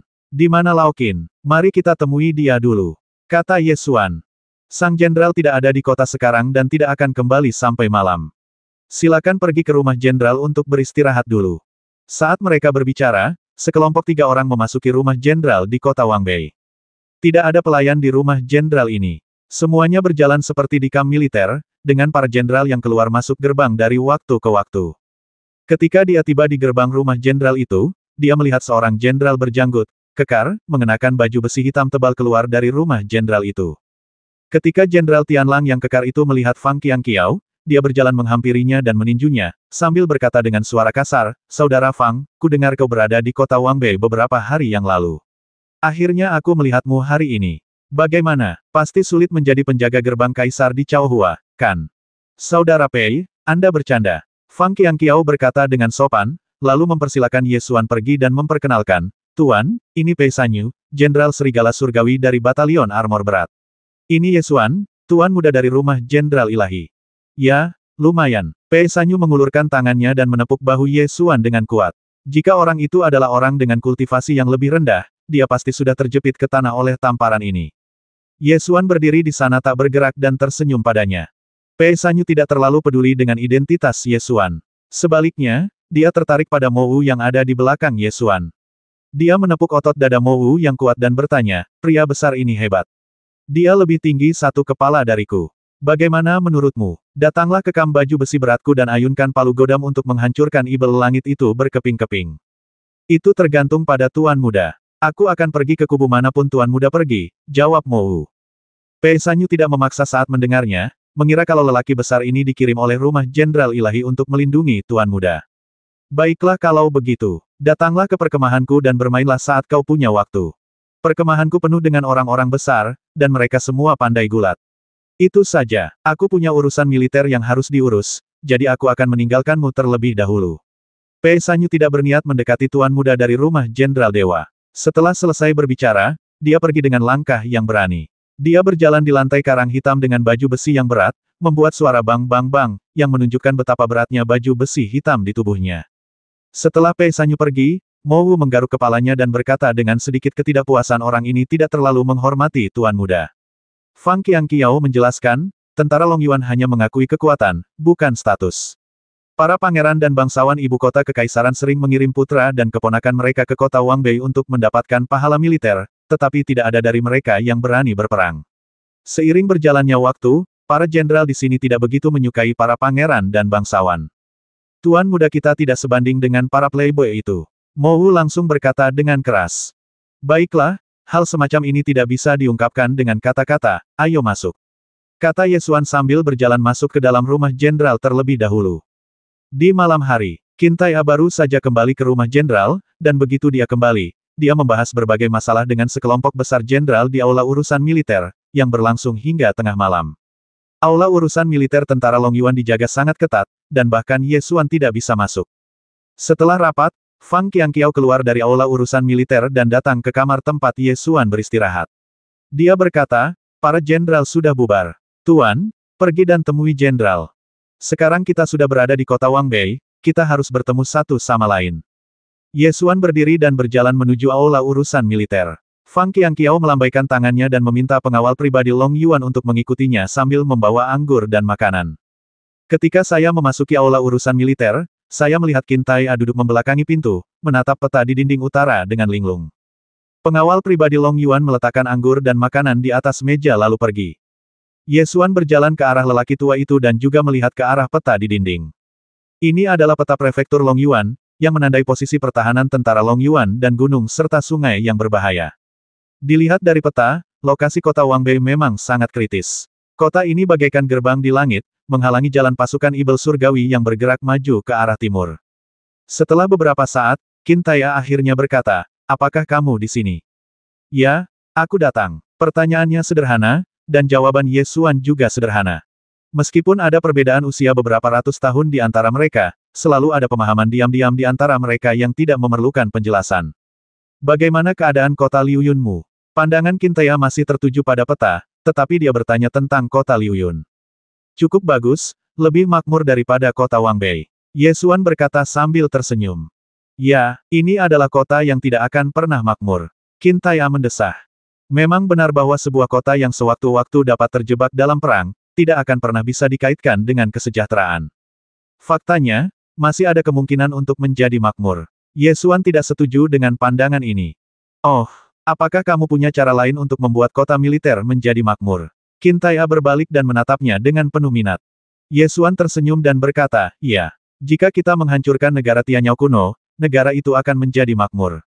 Ini memang benar, tetapi tampaknya seperti sesuatu yang tidak dapat dicapai, jadi buatlah pernyataan ini terdengar seperti lelucon. Puluhan juta tahun telah berlalu sejak zaman kuno, dan banyak sekali orang kuat telah muncul di antara umat manusia, tetapi negara kuno Tianyao belum musnah. Dapat dibayangkan bahwa ini adalah hal yang hampir mustahil untuk dilakukan. Pada hari ketiga setelah tiba di kota Wangbei, Ye Xuan tinggal di rumah jenderal tanpa melakukan apapun.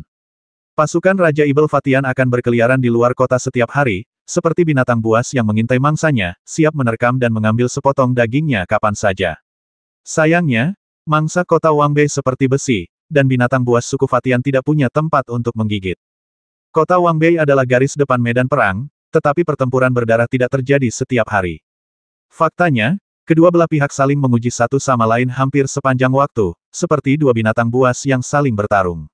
Pertarungan berdarah yang sesungguhnya adalah saat saling menggigit. Setelah saling menggigit, mereka segera mundur untuk bertahan, lalu mengulangi proses menguji, menggigit, dan mundur hingga salah satu dari mereka tumbang sepenuhnya. Tentara Long Yuan ditempatkan di kota untuk mempertahankannya, yang merupakan keuntungan geografis dan tentu saja harus dimanfaatkan.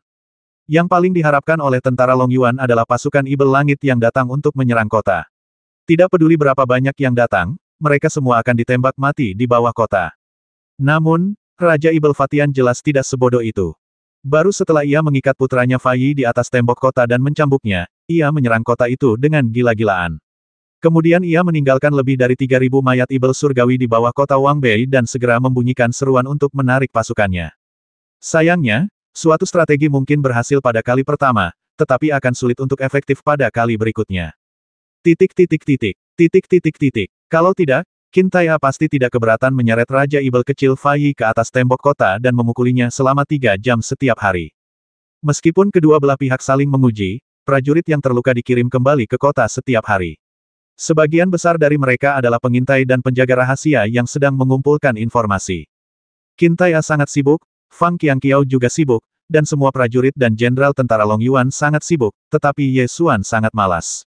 Dia sangat malas sehingga dia hanya bisa tinggal di rumah jenderal untuk berlatih pedang. Ye Xuan menyadari bahwa tidak ada yang bisa dia lakukan di kota Wangbei. Sebagai tuan muda dari rumah jenderal dewa, tidak ada yang berani memerintahkannya untuk melakukan apapun. Bahkan lebih mustahil bagi Ibel surgawi untuk menyerang kota. Pada awalnya, Mo Wu juga sangat malas. Setiap hari ia akan mengayunkan gembok batu di arena bela diri. Gembok batu yang beratnya ribuan pon itu diayunkan dengan sangat kuat, dan menimbulkan suara dentuman keras saat dilempar ke tanah.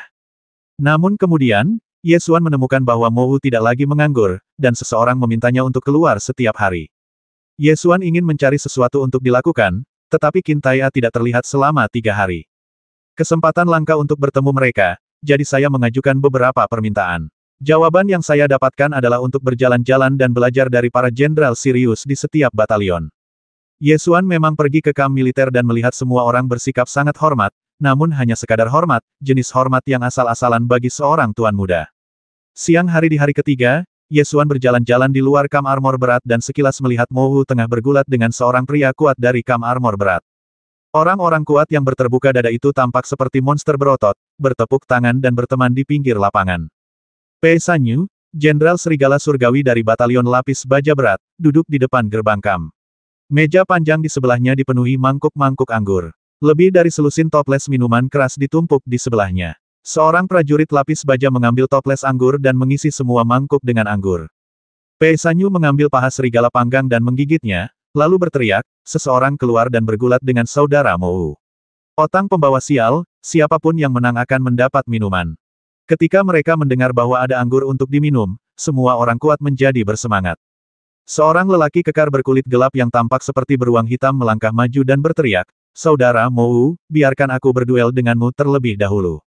Kedua lelaki itu mulai bergulat di perkemahan, bagaikan 2 ekor banteng yang saling menyerang, saling mendorong lengan mereka dan mulai mengeluarkan kekuatan mereka. Kedua pria itu menendang tanah dengan kaki mereka, meninggalkan lubang. Minum. Akhirnya, Mo Wu berteriak keras dan menjatuhkan pria menyerupai beruang hitam itu ke tanah. Bagus. Bagus. Orang-orang di sekitar langsung bersorak. Oke, nikmati anggurnya, teriak Pei Sanyu sambil memukul meja. Mo Wu dengan gembira berlari ke meja panjang, mengambil semangkuk anggur, dan meminumnya. Pei Sanyu mengarahkan kaki serigalanya ke arah para prajurit berterbuka dada dan bertanya, siapa lagi? Siapapun yang bisa mengalahkan Mo Wu akan mendapatkan cukup anggur dan daging hari ini. Mo Wu minum begitu banyak hingga lehernya memerah. Dia menyeka mulutnya dan melihat Ye Xuan berjalan ke barak. Dia segera melangkah maju untuk menyambutnya, Tuan, mengapa Anda ada di sini? Pei Sanyu menoleh ke belakang dan berkata sambil tersenyum ternyata itu adalah jenderal muda. Kemarilah dan duduklah serta cicipi anggur Wangbei Cheng kami. Saya hanya bermain-main dengan saudara-saudara saya, dan kekuatan saudara Mo Wu sungguh luar biasa. Ye Xuan merasa tertarik melihat sekelompok monster berotot bergulat, jadi dia berjalan ke meja panjang dan duduk sambil berkata, kalian lanjutkan saja, aku akan menonton saja. Pei Sanyu terus berteriak ayo main, ayo main. Kalau menang, Ada anggur, kalau kalah, ada rasa malu. Hahaha. Setelah Ye Xuan muncul, Mo Wu minggir dengan hormat dan tidak ikut bergulat. Pei Sanyu mengerutkan kening dan berkata, Mayor Jenderal, saudara Mo Wu sangat kuat, dan semua saudara suka bermain dengannya, Anda tahu. Ye Xuan menoleh ke arah Mo Wu, menendangnya, dan berkata, jika kamu suka bermain, pergilah bermain. Mengapa kamu berdiri di sini? Mo Wu kemudian berlari menuruni lapangan dengan senyum di wajahnya dan bertarung dengan orang-orang kuat dari kamp baju besi berat.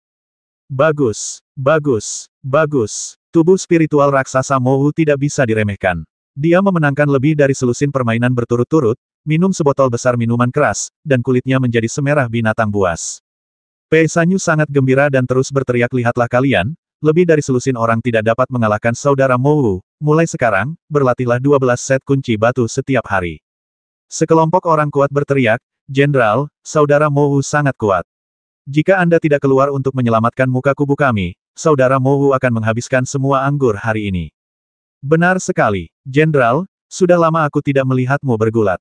Kalau kau tidak bergerak, saudara-saudara Mo Wu tidak akan ada tandingannya, sungguh membosankan. Jenderal, Jenderal, Jenderal, baiklah, aku juga akan mencobanya. Pei Sanyu sudah tidak sabar untuk mencoba peruntungannya. Ketika mendengar teriakan orang-orang kuat di bawah, dia langsung mulai melepaskan baju besinya. Dia segera menanggalkannya, memperlihatkan otot-ototnya yang kencang. Setelah dia melepaskan baju besinya, dia menepuk dadanya dan berkata dengan suara keras, saudara Mo Wu, apakah kamu bersedia bertarung denganku? Mo Wu sudah minum sebotol besar minuman keras dan sedikit mabuk. Dia tidak peduli lagi dengan status atau etiketnya dan langsung melangkah maju sambil tertawa lebar. Oke. Kedua pria itu langsung mulai bergulat, menggunakan kekuatan satu sama lain, mencoba menjatuhkan yang lain. Ye Xuan mengambil kacang dan melemparkannya ke dalam mulutnya, menonton dengan santai dan menyadari bahwa Mo Wu tidak memiliki keterampilan apapun dalam gulat, dan pada dasarnya mengandalkan kekuatan kasar untuk menang. Pei Sanyu memiliki banyak keterampilan, seperti menurunkan kekuatan, mengungkit kekuatan, memutar lengan dan menekan siku, dan dia menangani semuanya dengan sangat mudah. Namun, Mo Wu memang sangat kuat, dan bahkan Pei Sanyu, Jenderal Serigala Surgawi dari tentara Long Yuan, terpaksa menunjukkan kekuatan aslinya. Keduanya bertarung selama 1/4 jam, tetapi tidak ada yang menang. Pei Sanyu menyingkirkan Mo Wu dan tertawa keras, kakak Mo Wu memang terlahir dengan kekuatan supernatural. Dia benar-benar hebat, sulit bagiku untuk mengalahkannya. Lalu bagaimana kita menghitungnya? Orang kuat dari batalion armor berat itu sedikit tidak yakin. Lagi pula, bahkan dengan kekuatan seluruh batalion, mereka tetap tidak bisa mengalahkan Mo Wu, jadi wajar saja dia merasa sedikit tidak senang. Anggap saja seri dan bermain lagi lain kali. Pei Sanyu sama sekali tidak peduli dan melambaikan tangannya, ayo. Bawa daging serigala panggang itu. Kakak Mo Wu menang hari ini, jadi aku akan memberikan daging serigala paling gemuk kepadanya. Ye Xuan berdiri dan berkata, Jenderal Pei terlalu rendah hati. Meskipun Mo Wu sangat kuat, Jenderal Pei baru saja memiliki kesempatan untuk menang. Apakah jenderal muda itu juga bisa bergulat? Pei Sanyu bertanya dengan rasa ingin tahu, dan nadanya jelas menunjukkan ketidakpercayaannya. Mo Wu langsung menjadi tidak senang dan berkata, biarkan aku katakan padamu, kekuatan Tuan Muda jauh melampaui imajinasimu. Oh, ketika para pegulat yang hadir mendengar Mo Wu mengatakan ini, mereka langsung ingin menyaksikan keseruannya dan mulai bersuara, mengapa kita tidak membiarkan Tuan Muda bertanding dengan jenderal kita? Mari kita lihat apakah Tuan Muda benar-benar sekuat itu. Ya, Tuan Muda dari rumah jenderal pasti sangat kuat. Datanglah dan bersainglah dengan jenderal kami dan mari kita perluas wawasan kita. Para pria berotot di sekitar pun mengikuti. Omong kosong apa yang kalian bicarakan? Pei Sanyu segera berbalik dan memarahi anak buahnya, memberi mereka pelajaran, kalian saja yang terlalu banyak bicara. Apa status tuannya? Apakah dia bisa bergulat dengan dada terbuka seperti kalian orang-orang kasar? Setelah dia selesai memarahi anak buahnya, dia menoleh ke Ye Xuan dan berkata sambil tersenyum, jangan marah, orang-orang ini hanya punya otot tapi tidak punya otak, dan mereka membuat keributan tentang segalanya. Meskipun kata-kata Pei Sanyu sangat sopan, namun maksud dari kata-katanya adalah bahwa ia memperlakukan Ye Xuan sebagai seorang pangeran biasa, jadi ia hanya bersikap hormat di permukaan, namun dalam hatinya ia tidak terlalu peduli dengan seorang pangeran yang datang untuk mendapatkan jasa militer. Orang kuat dari batalion lapis baja berat itu jelas sangat dekat dengan Pei Sanyu. Dia tidak peduli dimarahi dan terus tertawa. Mo Wu, kamu mengatakan setiap hari bahwa tuan mudamu sangat kuat, tetapi kami belum pernah melihatnya. Apakah kamu sedang membual? Mo Wu langsung menunjuk orang kuat yang berbicara dan berkata dengan marah, apa yang kamu bicarakan, binatang buas besar? Tuan muda 100 kali lebih kuat dariku, dan kamu bahkan tidak bisa mengalahkanku, dan kamu masih punya nyali untuk berbicara tentang tuan mudaku. 100 kali? Apakah itu benar? Semua orang tertawa terbahak-bahak, jelas tidak mempercayainya. Jangan tertawa, jangan tertawa. Siapapun yang berani tertawa, aku akan melawannya. Mou sangat marah hingga lehernya menjadi tebal, dan dia ingin bertarung lagi dengan sekelompok orang ini. Kelompok orang kuat itu jelas tidak takut sama sekali, dan terus membuat keributan. Jenderal, saudara Mou mengatakan bahwa tuan muda itu 100 kali lebih kuat darinya. Namun, kita tidak dapat mengalahkan Mou dalam sekali lemparan, jadi bukankah itu berarti seluruh batalion kita telah kalah? Titik titik titik, titik titik titik. Omong kosong apa yang kau bicarakan? Minumlah anggurmu. Pei Sanyu memarahi, tetapi dia tersenyum. Jelas bahwa dia tidak serius, jadi tentu saja itu tidak berpengaruh apapun. Seorang pria kekar tiba-tiba menyarankan, "Hei, Jenderal, apakah Anda tidak ingin saudara Mou bergabung dengan batalion lapis baja berat kita? Saya pikir dengan cara ini, Jenderal dan Tuan Muda akan berduel, dan siapapun yang menang akan mendapatkan saudara Mou." Pei Sanyu awalnya tidak ingin mempermalukan Ye Xuan demi rumah Jenderal Ilahi, tetapi ketika dia berpikir untuk membawa Mou ke kam armor berat, dia menjadi tergoda. Jadi, dia menggosok tangannya dan bertanya, "Tuan, aku, Pei Tua, sangat menyukai Mou. Bagaimana kalau kita bertarung? Jika Pei Tua menang, aku akan membiarkan Mou datang ke kam baju besi beratku. Bagaimana menurutmu?" Ye Xuan diejek oleh orang-orang ini begitu lama sehingga meskipun dia tidak marah, dia agak tidak senang, jadi dia setuju tentu. "Bagaimana jika aku menang?" Kau bilang. Pei Sanyu menepuk dadanya dan berkata dengan riang. "Begini saja, jika suatu hari Lao Qin dan aku meminta batalion lapis baja berat, kau harus mendengarkanku. Kau tidak bisa hanya menurutinya di permukaan tetapi tidak puas di dalam hatimu." Ye Xuan berkata setelah berpikir sejenak. "Tentu saja, tidak masalah." Pei Sanyu setuju tanpa memikirkannya. Ye Xuan berjalan ke tengah lapangan, mengangkat tangan kanannya, dan berkata, "Ayo mulai. Kalau begitu, aku datang." Pei Sanyu berteriak dan meninjunya. Terdengar suara pop. Ye Xuan menangkapnya dengan telapak tangannya, dan keduanya mulai bergulat dengan satu tangan. Gerakan mereka jauh lebih mantap dan anggun daripada pegulat lainnya. Bagi para master, ini bukan lagi sekadar adu kekuatan kasar, jadi tidak banyak perbedaan antara gulat dua tangan dan gulat satu tangan, dan pada akhirnya semuanya mengarah pada kekuatan keras. Pei Sanyu ingin menyelamatkan muka Tuan Muda dari rumah Jenderal Ilahi, jadi dia tidak bisa langsung mengerahkan seluruh kekuatannya. Sebaliknya, dia perlahan-lahan meningkatkan kekuatannya untuk menguji kekuatan Ye Xuan. 3 poin, 5 poin, 7 poin. Ye Xuan mengalirkan energi sejatinya dan menahan tinju Pei Sanyu dengan satu tangan, tetap stabil seperti batu. Ia membalas dengan kekuatan yang sama seperti lawannya. Ketika dia telah mengerahkan 80% kekuatannya, Pei Sanyu akhirnya menjadi serius, mengetahui bahwa Tuan Muda dari Istana Jenderal Dewa di depannya bukanlah orang bodoh sepenuhnya. "Minum." Dia berteriak dengan suara yang dalam dan meningkatkan kekuatannya menjadi 9 poin, mencoba mendorong Ye Xuan. Ye Xuan merendahkan pinggangnya dan mengerahkan tenaganya, kakinya berakar dan dia berdiri diam, tidak bergerak sedikitpun. Menarik. Pei Sanyu akhirnya serius kali ini. Dia berteriak keras, menggoyangkan lengannya, dan mendorong ke depan dengan sekuat tenaga. Ye Xuan tiba-tiba mengepalkan tinjunya dengan tangan kanannya, dan berteriak dengan suara yang dalam. Kekuatan yang meledak 100 kali lipat dari Laut Qi-nya dengan kuat menahan kekuatan besar tinju Pei Sanyu. "Jenderal, kerahkan kekuatanmu. Gunakan kekuatanmu." Para prajurit kuat dari batalion lapis baja berat mengelilinginya dan berteriak keras. "Jenderal, cepatlah dan kerahkan kekuatanmu. Jika kita menang, saudara Mou akan menjadi milik kita." Pei Sanyu berbalik dan menatap tajam ke arah pria itu. Meskipun dia menggunakan satu tangan, dia sudah mengerahkan seluruh kekuatannya. Saat pegulat profesional bergulat, tidak ada perbedaan antara menggunakan satu tangan dan dua tangan. Namun di mata orang lain, gulat satu tangan terlihat seperti tidak ada usaha yang dikeluarkan. Pei Sanyu akhirnya memiliki pandangan yang lebih baik terhadap Ye Xuan dan mengubah sapaannya. Dia menyeringai dan berkata, "Jenderal muda itu memang sangat cakap, tetapi aku bukanlah orang yang mudah menyerah. Aku harus terus bekerja lebih keras." "Baiklah, ayo." Ye Xuan menjawab dengan sangat tenang. Pei Sanyu berteriak dengan suara yang dalam, dan tiba-tiba meninju tanah dengan tangan kirinya sambil berteriak gelombang gempa. Wah, suatu kekuatan yang menggemparkan melanda dan tanah bergulung keluar bagaikan ombak. Sebuah kekuatan besar melonjak dari lengannya ke arah Ye Xuan, sangat kuat. Panggilan. Sebelum Ye Xuan bisa bereaksi, orang-orang kuat di sekitarnya segera berseru. Otang pembawa sial, jenderal itu serius. Sambil berseru-seru, orang-orang kuat itu segera mundur untuk menghindari jangkauan gelombang gempa. Tidak mungkin. Bagaimana mungkin sang jenderal menggunakan keahliannya? Mungkinkah jenderal muda yang datang kali ini bukan orang bodoh? Semua orang menjadi bingung. Qin Tai'er telah menjadi panglima tertinggi tentara Long Yuan selama hampir 300 tahun. Selama 300 tahun ini, banyak tuan muda dan putra dari Istana Jenderal Ilahi telah datang ke tentara Long Yuan, tetapi kebanyakan dari mereka tidak terlalu baik. Tak hanya Istana Jenderal Ilahi, keluarga kerajaan dan pangeran dari dinasti Zhou Agung pun kurang lebih telah mengirimkan putra dan keponakan mereka, yang sebagian besar ingin menimba ilmu militer agar bisa kembali dan mewarisi gelar tersebut. Para pangeran dan bangsawan ini, jika tidak bisa dikatakan bodoh, akan bersembunyi di kota Wangbei dan menjalani hari-hari mereka. Hanya sedikit dari mereka yang benar-benar akan pergi ke medan perang. Seiring berjalannya waktu, tentara Long Yuan telah membentuk pemahaman yang terpadu tentang para pangeran dan bangsawan dari ibu kota kekaisaran. Mereka hanya perlu bersikap hormat, menunggu para pangeran dan bangsawan ini mendapatkan jasa militer, lalu mengirim mereka pergi.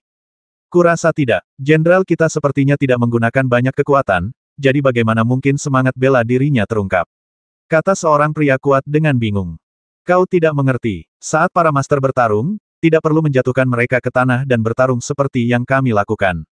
Kita akan tahu siapa yang lebih kuat dan siapa yang lebih lemah setelah bertarung. Seorang pegulat yang tampaknya mengerti berkata dengan serius. Jangan bicara, lihat, gelombang gempa datang lagi. Pei Sanyu menghantam tanah lagi dan berkata dengan suara yang dalam, Mayor Jenderal, jiwa bela diri Pei Tua adalah jiwa bela diri bumi. Kekuatannya sekuat bumi. Sebaiknya kau berhati-hati. Baiklah, ayo. Ye Xuan menurunkan pinggangnya dan berkonsentrasi untuk menjawab. Pei Sanyu berteriak keras, menarik tinjunya, mengumpulkan kekuatannya, dan meninju dengan dahsyat. Pukulan ini tidak mengeluarkan angin, tetapi semua kekuatan terkonsentrasi di tinju. Kekuatan satu pukulan sudah cukup untuk menghancurkan gunung. Ye Xuan mengangkat tangannya dan merentangkan kelima jarinya, mengaktifkan kitab suci Dewa Pertarungan Kuno, lalu tiba-tiba mengepalkan tinjunya untuk menyambut tinju Pei Sanyu. Wah, benturan kedua tinju itu bagaikan benturan bintang. Udara meledak dan menimbulkan suara keras yang memekakkan telinga. Ini, Pei Sanyu tidak menyangka Ye Xuan bisa menahan pukulannya secara langsung. Dia sangat terkejut, dan mendapati tangan Ye Xuan tampak penuh dengan kekuatan dewa, yang membuatnya sedikit curiga. Setelah kedua pria itu bertukar pukulan, mereka masing-masing mundur 3 langkah, meninggalkan 3 jejak kaki yang dalam di tanah. Pei Sanyu menjadi semakin bersemangat dan tertawa, aku tidak menyangka jenderal muda itu memiliki kekuatan seperti itu. Kalau begitu aku tidak akan menyembunyikan kelemahanku. Lengan batu bumi. Saat dia berbicara, tangan kanannya mulai berubah. Lapisan batu seperti berlian mengembun dari ujung jari dan dengan cepat menutupi seluruh lengannya, membuat seluruh lengan kanannya menjadi sangat keras. Minum, lengan batu bumi mulai terbentuk. Pei Sanyu berteriak dengan suara yang dalam, lalu meninju lagi. Titik.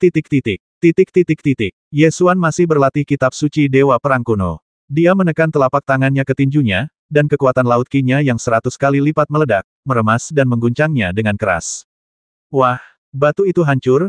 Ye Xuan mengepalkan tinjunya, mengangkatnya, lalu berteriak keras dan membantingnya ke tanah. Wah, Pei Sanyu jatuh terlentang, menimbulkan suara keras, menciptakan retakan seperti jaring laba-laba di tanah dan mengguncang tanah 3 kali. Para prajurit dari batalion lapis baja berat di sekitar tercengang, semua berdiri di sana dengan mata terbelalak. Orang-orang kuat ini mengetahui kekuatan jenderal mereka dengan sangat baik, dan bahkan ketika mereka menggunakan keterampilan terbaik mereka, mereka tetap saja terjatuh ke tanah. Pei Sanyu tergeletak di tanah seperti karakter besar, sedikit terkejut. Dia mendongak dan bertanya, ini, kitab suci kuno Dousen milik sang jenderal. Ye Xuan mengulurkan tangan dan menariknya ke atas, sambil berkata dengan rendah hati, aku belajar sedikit. Prajurit sangat menghargai kekuatan. Pei Sanyu segera berlutut dengan satu kaki dan meminta maaf, jenderal muda itu ahli bela diri, sedangkan aku buta dan telah mengabaikannya. Tidak apa-apa, kita akan menjadi teman setelah bertengkar. Bangunlah. Ye Xuan mengangkat tangannya untuk membiarkannya berdiri. Karakter Pei Sanyu sama kasarnya dengan tubuhnya. Dia langsung tertawa dan berdiri. Dia mengambil sebotol anggur dan memasukkannya ke tangan Ye Xuan, sambil tertawa dan berkata, Mayor Jenderal menang. Semua anggur hari ini milikmu. Mari kita minum bersama, kata Ye Xuan. Pei Sanyu segera memanggil para prajurit yang tercengang. Apakah kalian mendengarnya? Jenderal muda sedang menawarkan anggur, mengapa kalian tidak segera datang ke sini? Kelompok orang kuat berterbuka dada itu segera mengelilingi mereka, masing-masing membawa kendi anggur, mengucapkan terima kasih serempak atas hadiahnya, dan kemudian meminum semuanya dalam sekali teguk. Toples anggur ini menampung setidaknya 100 kilogram. Orang-orang besar ini mengangkatnya dan menuangkannya sambil menundukkan kepala. Pemandangan yang spektakuler. Ye Xuan belum pernah minum seperti ini sebelumnya, dan dia juga ingin mencoba kepahlawanan semacam ini, jadi dia juga mengangkat toples anggur di tangannya dan meminumnya dengan kepala dimiringkan ke belakang. Saat minuman keras itu masuk ke tenggorokan Anda, rasanya seperti pisau berapi yang memotong tenggorokan Anda, sangat pedas. Setelah makan dan minum, Ye Xuan akhirnya bergabung dengan kamp militer dan menjadi salah satu anggota batalion lapis baja berat. Ini hari ke-7 sejak saya tiba di kota Wangbei. Kuiman, Jenderal Serigala di bawah komando Raja Ibel Fatian, memimpin 3.000 prajurit Ibel dan mengutuk di kaki kota Wangbei. Qin Tai'a, mengenakan baju besi emas hitam, berdiri di atas tembok kota, memandangi pasukan Ibel surgawi yang mengumpat pertempuran di bawah. Ini adalah pertama kalinya Ye Xuan bertemu dengan barisan pertempuran pasukan Ibel surgawi sejak ia tiba di kota Wangbei. Tentu saja, ia tidak bisa melewatkannya, jadi ia naik ke atas tembok kota untuk menyaksikan pertempuran itu. Sebagian besar jenderal tentara Long Yuan hadir. Fang Qianqiao berdiri di samping Ye Xuan, siap menjelaskan masalah pertempuran kapan saja. Jenderal Serigala Setan Langit ini sangat kuat, tubuhnya berotot, dan tampak jauh lebih kuat dari Mo Wu. Namanya Kuiman, seorang jenderal serigala di bawah komando Raja Ibel Fatian. Dia sangat kuat. Dia pernah membelah celah besar di gerbang kota Wangbei. Kapak perang di tangannya terbuat dari baja hitam, harta karun tingkat suci, beratnya 13.000 kilogram. Fang Qianqiao menceritakan semua informasi tentang jenderal serigala Ibel ini. Ini adalah pertama kalinya Ye Xuan berpartisipasi dalam pertempuran militer berskala besar yang sebenarnya, jadi dia lebih banyak mendengarkan dan menonton, dan tidak mengungkapkan pendapat apapun. Mata Mo Wu memerah saat melihat pasukan setan langit di bawah. Dia meletakkan tangannya di benteng pertahanan dan bertanya, "Saudara Fang, mengapa kita tidak turun dan membasmi mereka? Ada 3.000 setan langit di bawah. Ayo kita turun dan hancurkan mereka semua." Fang Qianqiao tahu bahwa orang besar ini adalah orang yang terus terang, jadi dia dengan sabar menjelaskan formasi militer tidak sesederhana itu. Jangan lihat fakta bahwa hanya ada 3.000 pasukan Ibel surgawi di bawah. Jika kita membasmi mereka, mereka akan segera mundur. Jika kita mengejar mereka, itu akan berubah menjadi pertunjukan yang bagus untuk memikat musuh jauh ke dalam wilayah kita. Saya jamin pasti ada pasukan Raja Ibel penghancur langit yang sedang menyergap sejauh 10 mil. Selama kita mengejar dan membasmi 3.000 Ibel langit ini, kita pasti akan disergap. Mo Wu mengangguk dan berkata, "Saudara Fang benar-benar pintar. Mengapa aku tidak memikirkannya?" Jenderal Serigala Setan Langit Kuimen terus mengutuk ke bawah, dan kutukannya menjadi semakin tidak menyenangkan. Mo Wu begitu marah hingga api bisa menyembur dari matanya, dan dia tidak dapat menahan diri untuk bertanya, "Saudara Fang, kalau begitu kita tidak akan bertarung. Kamu bisa bertarung, atau tidak? Bertarung atau tidak, iya, itu tergantung suasana hatiku." Fang Qianqiao bercanda, mencoba menenangkan emosi Mo Wu, tetapi tampaknya tidak berpengaruh. "Saudara Fang, tolong katakan pada jenderal besar untuk membiarkanku turun dan menghancurkan Ibel di bawah hingga berkeping-keping." Mo Wu membantah. "Jangan khawatir, sang jenderal punya rencananya sendiri." Fang Qianqiao tidak menyetujui permintaannya, tetapi terus menenangkannya. "Serigala Ibel langit di bawah akan terus berteriak dan mengumpat, 'Qin Tai'a, kura-kura tua yang hina, apakah kau berani keluar dan melawanku? Kau semut pengecut, kau bahkan tidak berani melawan. Mengapa kau tidak keluar dari kota untuk menyerah dan berlutut di hadapan pasukanku untuk mengalahkan Raja Ibel Langit?' Terkutuk untuk waktu yang lama. Qin Tai'a akhirnya menjawab, 'Bagaimana kamu ingin bertarung? Duel 1 lawan 1, menyerbu ke medan perang, atau pertarungan berdarah, terserah padamu. Jika aku tidak mengalahkanmu, guk-guk tua ini, berlutut dan memohon belas kasihan, aku tidak akan dipanggil Kuimen.'" Teriak Jenderal Serigala Setan Langit dengan seenaknya. "Kalau begitu serang." Qin Tai'a segera memerintahkan Hang Zhan, "Dengarkan perintahku." Seorang jenderal yang agung dan gagah mengenakan baju besi perak segera berdiri dan berteriak, "Saya di sini. Pimpin pasukan dan bersiap menyerang. Aku patuh pada perintahmu." Hang Zhan mengepalkan tangannya dan segera berbalik untuk bersiap menyerang. Kuimen segera memerintahkan 3.000 tentara Ibel surgawi untuk mundur 300 kaki untuk memberi jarak yang cukup bagi serangan itu, dan kemudian mulai mengatur formasi untuk serangan itu. Tentara Long Yuan mengatur formasi penyerangan di dalam kota.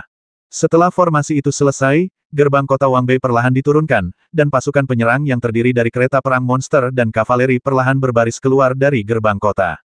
Gerbang kota Wangbei sangat lebar, cukup lebar untuk 10 kereta perang lewat berdampingan.